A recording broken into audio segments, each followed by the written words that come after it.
Ya, coba. Halo, halo,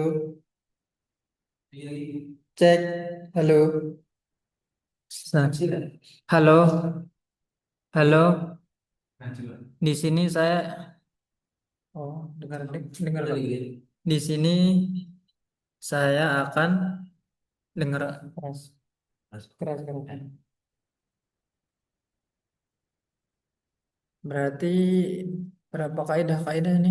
Ini udah satu kaidah, heeh, tapi satu kaidah satu contoh aja, satu ayat.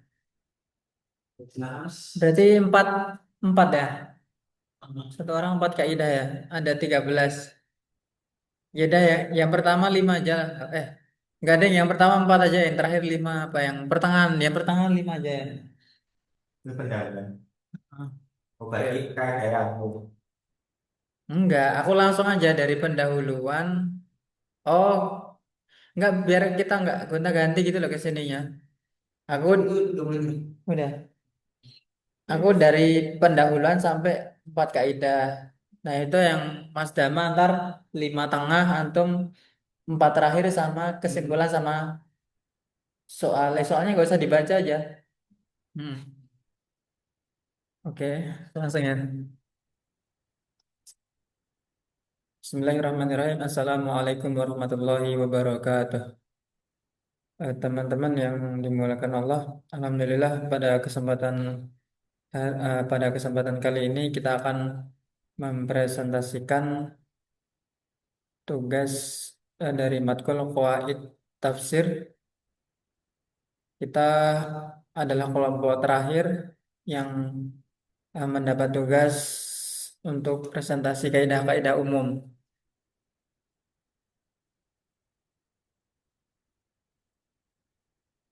Al-Quran merupakan petunjuk hidup yang sempurna bagi umat manusia untuk dapat memahami makna dan tujuan dari ayat-ayat yang telah Allah sampaikan melalui lisan Rasulullah SAW.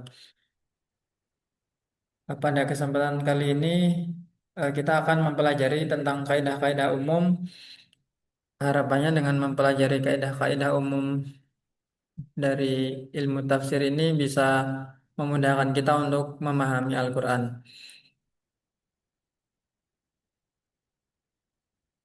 Di kaidah 199 berbunyi, dalil-dalil Al-Quran ada kalanya dalam bentuk argumen-argumen rasional yang ditujukan baik kepada yang beriman maupun yang tidak beriman. Dan ada kalanya dalam bentuk-bentuk hukum-hukum taklifi yang ditujukan hanya kepada yang beriman. Penjelasannya, argumen-argumen rasional ditujukan kepada mereka yang beriman dan tidak beriman, yang mengalahkan rasio manusia. Karena itu seharusnya mereka menerimanya atau menjadi beriman. Kepada orang yang beriman cukup diberikan perintah atau larangan, hukum atau eh, kita menyebutnya dalam hukum fikih. Karena mereka sudah beriman dan karena itu tentu melaksanakannya. Contohnya, salah satu contohnya adalah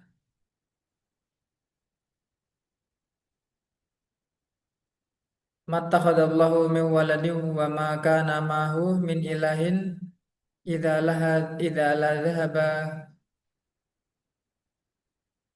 kullun ilaihi bima khalaqa wa la ala ba'duhum ala ba'din subhanallahi amma yasifun. Artinya Allah sekali-kali tidak mempunyai anak dan sekali-kali tidak ada Tuhan yang lain besertanya. Kalau ada Tuhan besertanya, masing-masing Tuhan itu akan membawa makhluk yang diciptakannya. Dan sebagian dari Tuhan-Tuhan itu akan mengalahkan sebagian yang lain. Maksudnya Allah dari apa yang mereka sifatkan itu. Quran Surat Al-Mu'minun. Argumen rasionalnya jelas, yaitu bahwa bila Allah punya anak atau ada Tuhan-Tuhan yang lain, maka Tuhan itu akan bersaing. Itu tidaklah mungkin diterima akal. Kemudian kaidah selanjutnya di kaidah 200 yang berbunyi, bila Allah mengaitkan pengetahuannya kepada sesuatu setelah sesuatu itu terwujud, maksud pengetahuannya itu adalah untuk menentukan balasan. Penjelasannya, Disebutkannya tujuan ujian bukanlah karena Allah tidak mengetahuinya, tetapi untuk mengetahui siapa yang lulus atau tidak lulus ujian guna menentukan balasannya.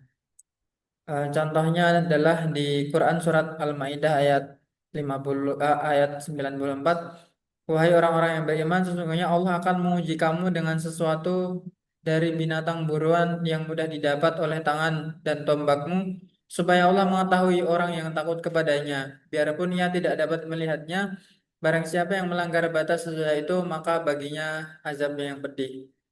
Maksud dari ayat itu bukanlah bahwa tujuan Allah menguji orang yang sedang ihram atau tidak berburu adalah supaya Allah mengetahui orang yang takut kepadanya, kendati pun ia tidak terlihat, tetapi supaya ia dapat menilai ketahanan ujian mereka tidak berburu sedang mereka dalam keadaan ihram. Kemudian kaidah berikutnya, kaidah 201 yang berbunyi perlindungan perlindungan makna dalam Al-Quran terdapat pada setiap tempat yang memerlukan. Penjelasannya, satu, Allah menjaga agar tidak terjadi salah pemahaman mengenai Al-Quran. Kemudian kedua, caranya dengan menambahkan pernyataan untuk menjelaskannya. Contohnya, di dalam Quran surat An-Naml ayat 91, yang artinya, aku hanya diperintahkan untuk menyembah Tuhan negeri ini, yaitu negeri Mekah, yang telah menjadikannya suci dan kepunyaannya lah segala sesuatu. Dan aku diperintahkan supaya aku termasuk orang-orang yang berserah diri. Ayat itu bisa dipahami bahwa Allah hanya khusus Tuhan orang tanah suci Mekah. Supaya kesan itu tidak timbul, maka Allah menambahkan lafaz segala miliknya. Kemudian kaidah selanjutnya, kaidah 202. Setiap pengisahan dalam Al-Quran pasti diiringi suatu ungkapan yang membenarkan atau menolak pernyataan itu.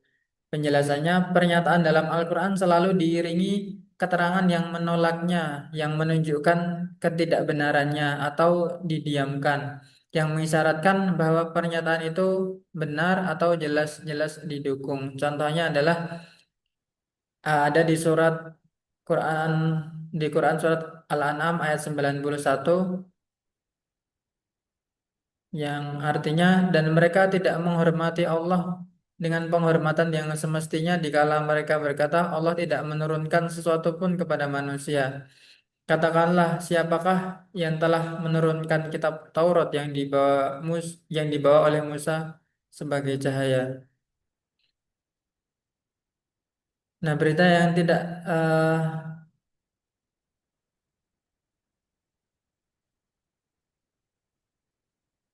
nah itu ya contohnya teman-teman ya. Sekarang menuju ke kaidah selanjutnya yang akan dibawakan oleh kawan saya yang lain.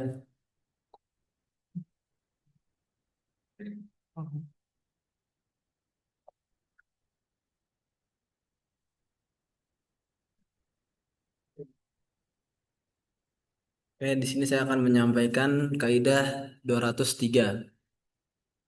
ما ورد في القرآن حكاية عن غير أهل اللسان من قرون الخالية إنما هو معروف معانيهم وليس بحقيقة ألفاظهم. Kisah-kisah di dalam Al-Quran mengenai umat-umat non-Arab pada abad-abad silam dipahami pesannya dan tidak berdasarkan harfiahnya. Ya, kisah umat-umat non-Arab pada masa silam diungkapkan dalam Al-Quran dengan bentuk-bentuk ungkapan bahasa Arab yang berbeda-beda. Perbedaan itu terjadi karena perbedaan situasi dan tekanan pemberitaan. Yang penting adalah pesan pemberitaan bukan harfiahnya. Contohnya, yang pertama kisah mengenai Nabi Lut, Allah Subhanahu wa taala di dalam Quran surah Al-Hijr ayat ke 68 sampai 71 yang artinya mereka adalah tamu saya, janganlah kalian permalukan. Peristiwa di dalam Al-Hijr ayat 68 sampai 71 itu peristiwa sudah begitu gentingnya di mana para lelaki kaumnya sudah hendak merampas tamu-tamunya itu secara paksa. Karena itu kalimat diberi tekanan dengan in. Contoh kedua, lalu contoh kedua yang artinya hai orang beriman diwajibkan atas kamu berpuasa sebagaimana diwajibkan atas orang-orang sebelum kamu agar kamu bertakwa. Lalu kaidah 200 4 yang berbunyi penerapan dalil bagi hukum dengan mempertimbangkan situasi dan kondisi realnya. Dua bentuk pertama, menerapkan primer sebelum dimasuki faktor-faktor penghalang dan hal itu merupakan penerapan realistis sesuai dengan situasi dan kondisinya serta sebab dari faktor-faktor sekunder dan tambahan lainnya. Kedua, penerapan sekunder yaitu penerapan realistis sesuai situasi dan kondisinya serta mempertimbangkan faktor-faktor sekunder dan tambahan lainnya. Lalu penjelasannya, hukum ditetapkan berdasarkan realitas, situasi, dan kondisi hukumnya. Yang kedua, hukum ada yang bersifat dasar yaitu bila tidak terdapat suatu penghambatan bagi hukum itu dan ada yang bersifat sekunder bila terdapat faktor-faktor tambahan yang perlu yang perlu dipertimbangkan. Contohnya, hafidhalah salati wa salatul wusta wa qum lillahi qanitin. Peliharalah segala salatmu dan peliharalah salat wusta. Berdirilah karena Allah dalam salatmu dengan khusyuk. Quran Surat Al-Baqarah 238. Dalil di atas menjelaskan sebagai dasar wajibnya salat itu adalah hukum dasar yang diambil tanpa mempertimbangkan adanya situasi dan kondisi yang bisa menggugurkan hukum itu. Namun hukum itu ditetapkan berdasarkan situasi di mana seluruh syarat terpenuhi dan hukum itu gugur ketika sedang sakit maka adalah rukhsah. Ada rukhsah keringanan. Jika tidak mampu berdiri maka duduk. Jika tidak mampu maka berbaring. Jika tidak bisa melaksanakan salatnya di rumah maka tidak harus berdiri dengan sempurna. Lalu kaidah 205, 206 yang artinya yajril Quran fi irsadatihi ma'az zamani wa makanil ahwali fi ahkami rajah lil ma'rufil awali. Al-Quran menyesuaikan pesan-pesannya dengan waktu, tempat, dan kondisi setempat berkenaan hukum-hukum yang berkaitan dengan tradisi dan adatnya. Hukum-hukum dalam Al-Quran yang dikaitkan dengan adat dan tradisi dipengaruhi hukumnya oleh situasi, kondisi, tempat, waktu, dan sebagainya. Tuntunan syariat dengan kedua bentuknya, tuntunan mengerjakan dan tuntunan meninggalkan mengenai apakah ia berubah atau tidak berubah terbagi dalam dua bentuk. Yang pertama, tuntutan-tuntutan yang selama ini tidak berubah. Contohnya mengenai ibadah, misalnya salat, puasa, haji, dan sebagainya. Mengenai larangan misalnya zina, hukuman meminum minuman keras, bangkai, babi, dan lain-lainnya yang semacamnya. Isu-isu itu tidak berubah hukumnya dari masa ke masa, negeri ke negeri, golongan ke golongan, tetapi tidak berlaku baik untuk generasi awal maupun generasi akhir.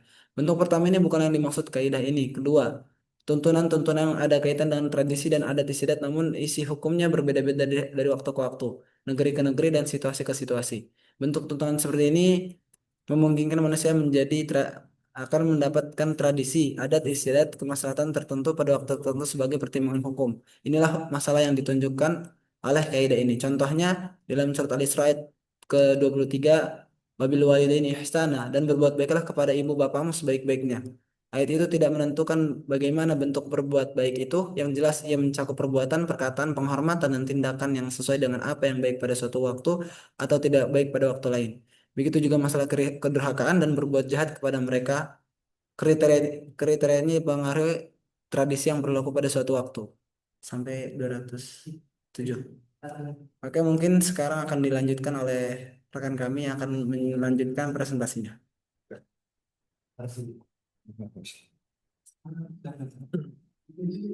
Bismillahirrahmanirrahim. Assalamualaikum warahmatullahi wabarakatuh. Izinkan saya melanjutkan presentasi yang telah teman-teman sampaikan. Kaidah 207 yaitu setiap dalil syariat yang jelas termaktub dalam Al-Quran yang masih bersifat umum dan belum ada aturan dan batasannya, ia dikembalikan kepada makna logis berdasarkan pikiran manusia, dan setiap dalil yang sudah memiliki kaitan dan tidak lagi bersifat umum tetapi sudah memiliki aturan dan batasannya, ia dikembalikan kepada makna ta'abbudi yang tidak boleh dimasuki oleh pikiran manusia.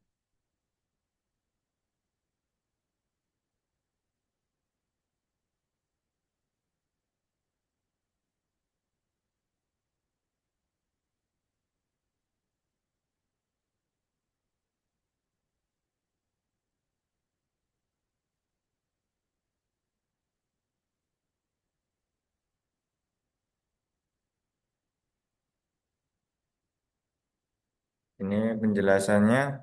Satu adalah dalil yang belum ada aturan dan batasannya, pelaksanaannya tergantung pikiran atau kebiasaan manusia. Kebanyakan hal itu mengenai masalah kehidupan sehari-hari.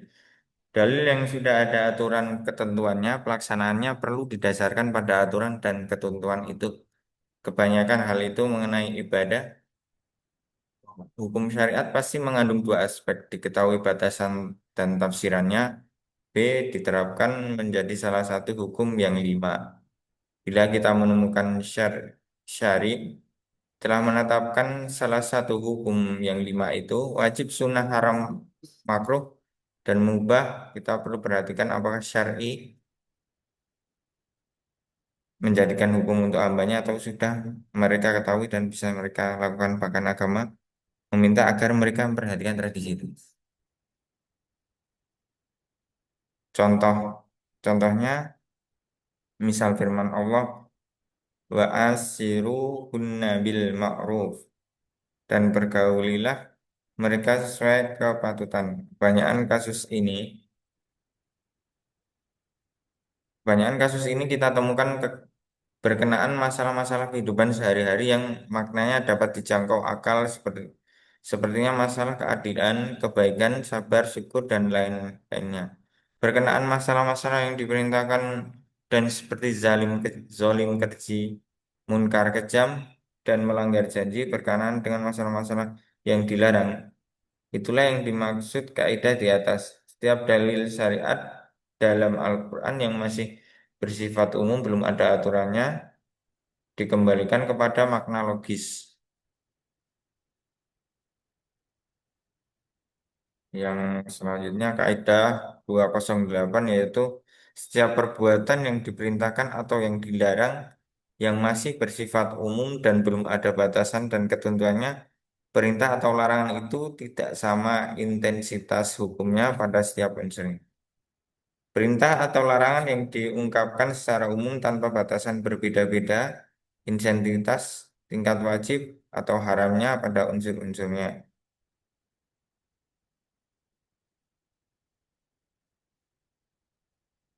Contoh, langsung kita ke contohnya, misal surat An-Nahl ayat 90, Innallaha ya'muru bil adl wal ihsan. Sesungguhnya Allah memerintahkan berbuat adil dan kebaikan. Tidak bisa dikatakan bahwa itu adalah perintah wajib atau sunnah sampai perintah itu dijelaskan. Dan penjelasan itu dikembalikan kepada pendapat seorang mujtahid pada suatu waktu dan kepada pendapat seorang mukallaf. Sekalipun itu taklid saja pada waktu lain sesuai kejelasan atau kerumitan maknanya. Wallahu a'lam.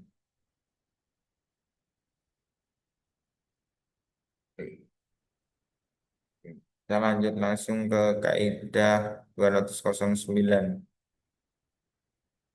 Nah, di sini ada 7 upaya untuk menyelesaikan kemusykilan tafsir. Yang pertama, mengembalikan kata kepada lawannya. Kedua, mengembalikan kata kepada bandingannya.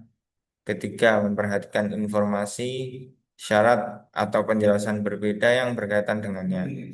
Empat, petunjuk konteks kalimat. Lima, mengkritisi makna asli teks-teks. Enam, mengetahui sebab turunnya. Tujuh, menghindari kontradiksi. Kerumitan memahami makna ayat kitabullah teratasi bila dilakukan upaya-upaya. Satu, mengembalikan kata kepada kebalikannya.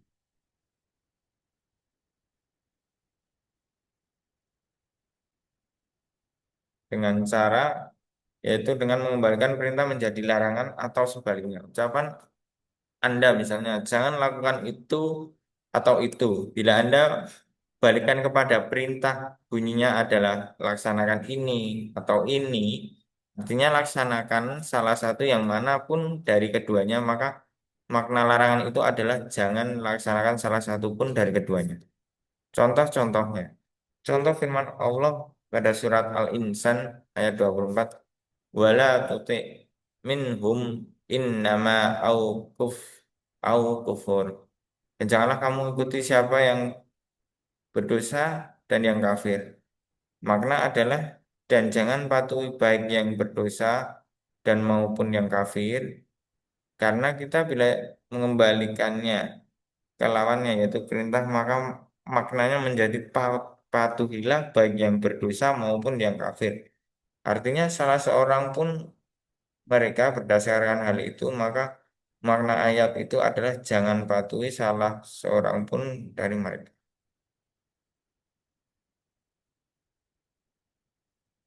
Yang contoh kedua mengembalikan kata kepada bidangnya hasil.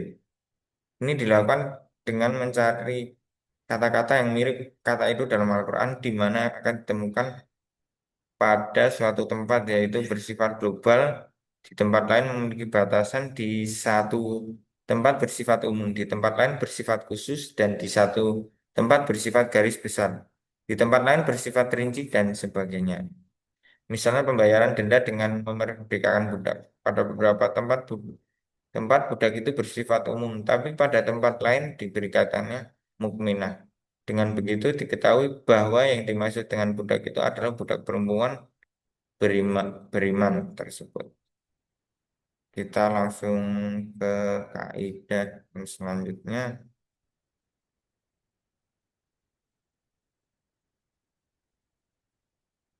yaitu kaidah 210. Di sini berbunyi sila sasaran perintah mampu dilaksanakan. Perintah itu dikerjakan sebagaimana mestinya dan bila tidak perintah itu dialihkan kepada akibat perintah atau penyebabnya. Penjelasannya, perintah atau larangan itu ada yang mampu dilaksanakan dan ada yang tidak mampu dan ada yang tidak mampu. Bila mampu dilaksanakan berarti wajib dikerjakan sesuai yang diminta. Bila tidak mampu dilaksanakan perintah atau larangan dialihkan kepada pelaksanaan penyebab atau akibat perintah atau larangan tersebut.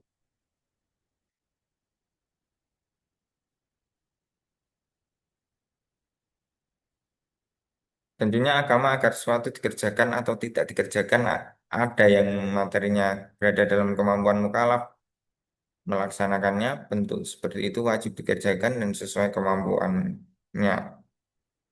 Contoh-contoh, sesuatu yang diminta dari mukallaf untuk dikerjakan dan mampu dikerjakan. Contoh surat Quran Al-Baqarah ayat 83,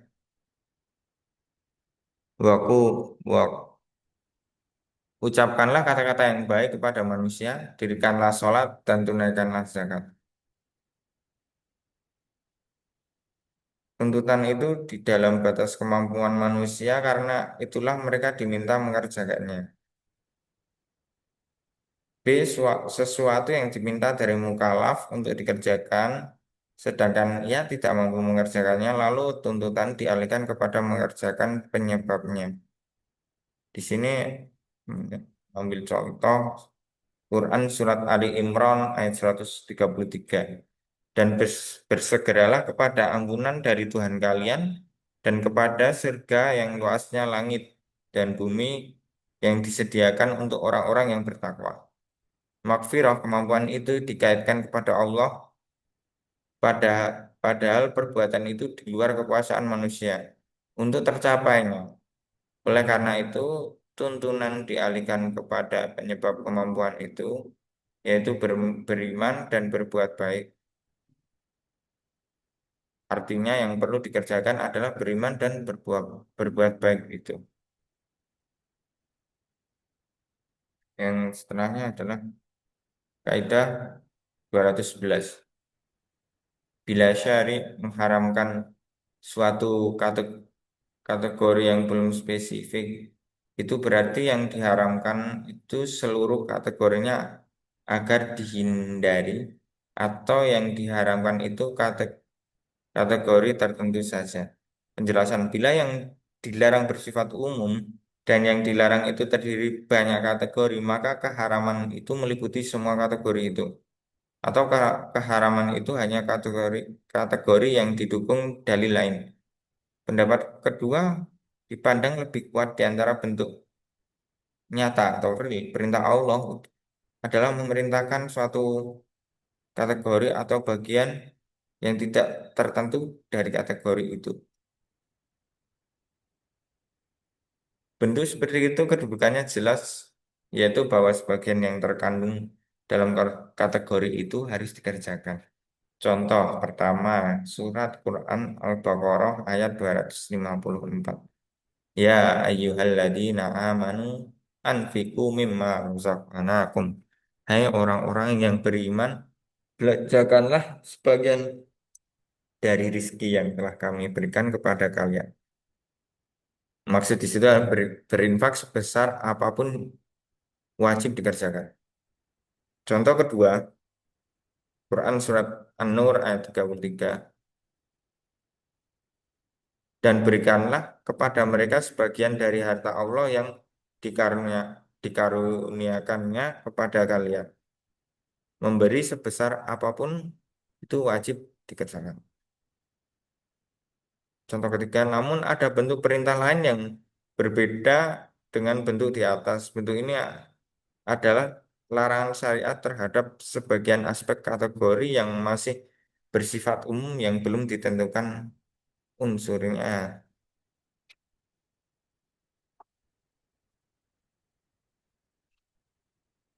Semua unsur diharamkan sampai ditemukan suatu yang mengecualikan satu unsur dari unsur lain.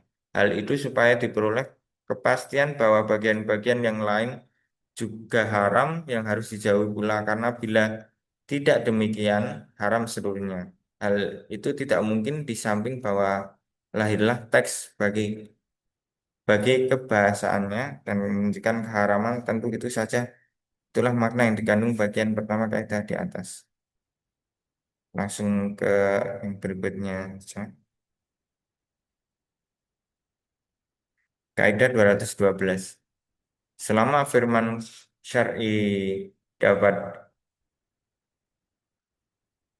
dibawa kepada ranah hukum, ia tidak boleh dibawa hanya kepada ranah berita. Penjelasan ayat dalam bentuk berita, kisah, dan sebagainya yang non-hukum tidak berarti tidak mengandung suatu aturan atau hukum. Seperti contoh pertama dalam surat Al-Kahfi ayat 71. Maka berjalanlah keduanya hingga tatkala keduanya menaiki perahu lalu ia melubanginya. Dari ayat itu diambil hukum bahwa boleh memusnahkan sebagian untuk menyelamatkan keseluruhan. Maksud kita di sini hanya untuk mengambil sebagai contoh bila tidak untuk contoh jelas bahwa mengambil syariat umat sebelum kita sebagai dalil kon- kontroversial.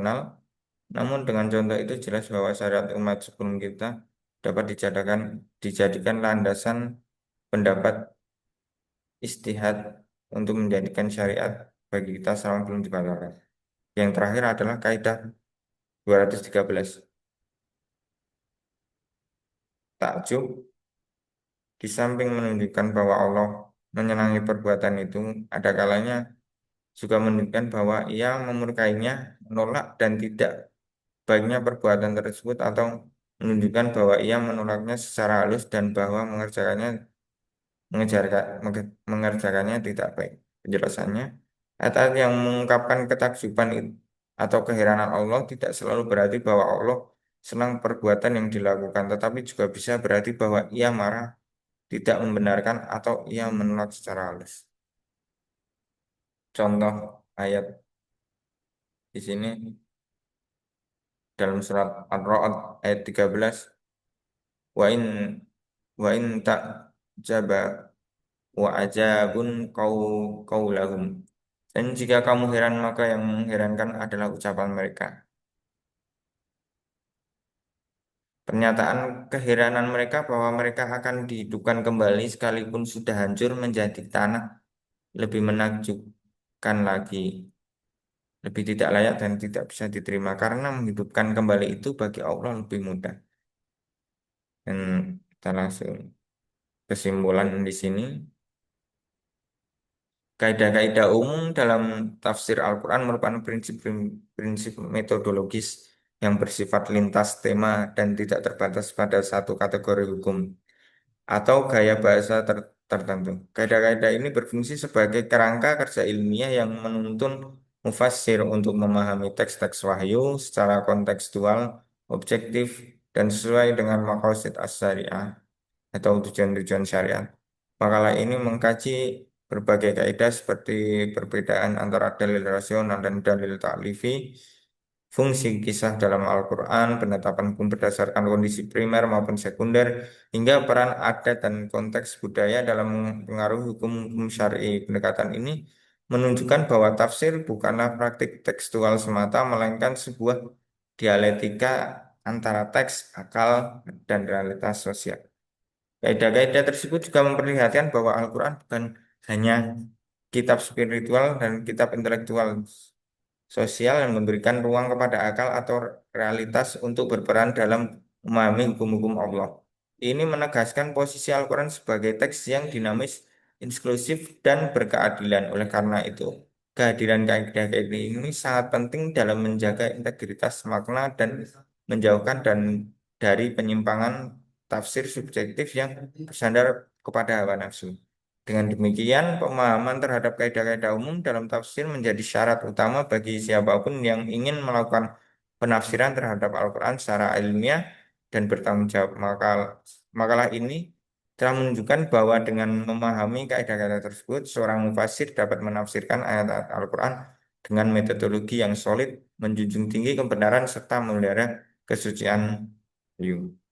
Dengan begitu, kita akhiri. Wassalamualaikum warahmatullahi wabarakatuh.